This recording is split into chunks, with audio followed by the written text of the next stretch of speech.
guys, welcome back to another video. Today, simply, we are doing the rears. And I've postponed doing the rears for quite some time because, not that it's harder or anything like that, it's that actually I have problems with my rears and I need to get my rear bearings changed. Mostly because the bolts, or like the bolt holes, bolt holes, not butt holes. Bolt holes are kind of stripped, so it messes up my, where is he?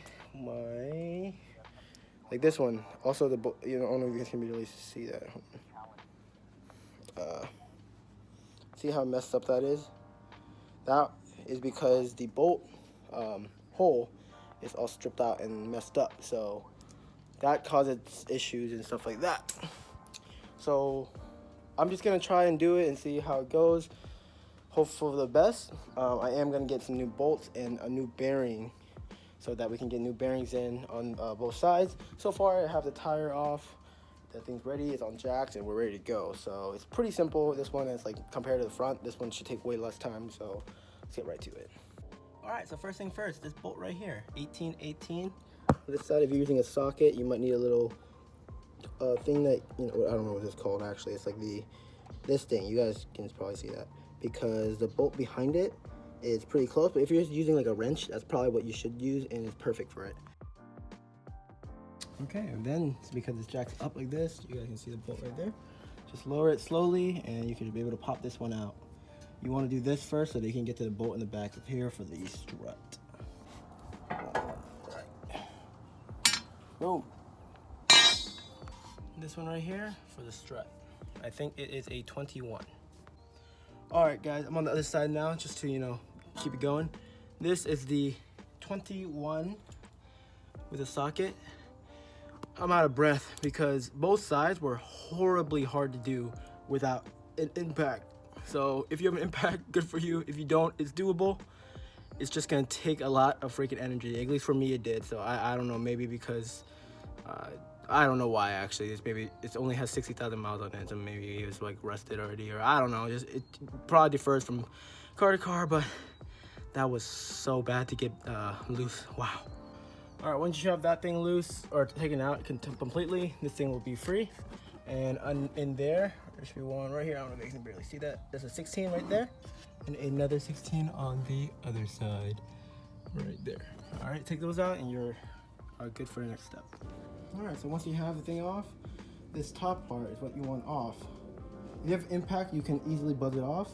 If you don't, put this tip thing into a vice grip like this, close it up, and what you want to do is get a wrench and spin that thing loose. It's a 16 millimeter wrench. All right, this is all you need right here.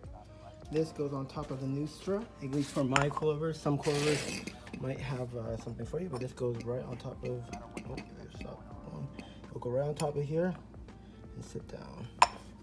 Mine comes with its own bolt for you, which is cool. Some of them don't, some of them do. New ones, or this top part is on the new strut, and everything else is in the reverse, so I'm not going to bore you with that. All I have to tell you is make sure to use this thing. This thing is the top, so this goes in here, and then your spring goes here, and of course the bottom one should still be in there. And just read your manual, or your actual coilovers, because a lot of people, you have different coilovers and they're a little different setup, so just make sure that they're all in correctly and you use these if you have to. Some of them come with like a new one, so you don't have to, but just again, make sure, that's all.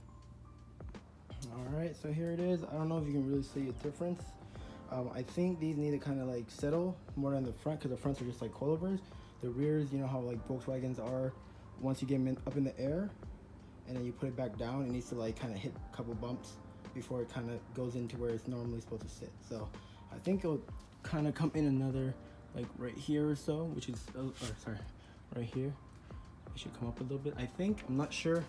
It does look like it's a little bit lower than it was before, but we'll see. We'll see how, it all kind of comes out and together. Yeah, that's it so far. That side, looks okay. Again, my car's not slammed. I'm not trying to slam it. I've never really tried to slam this car.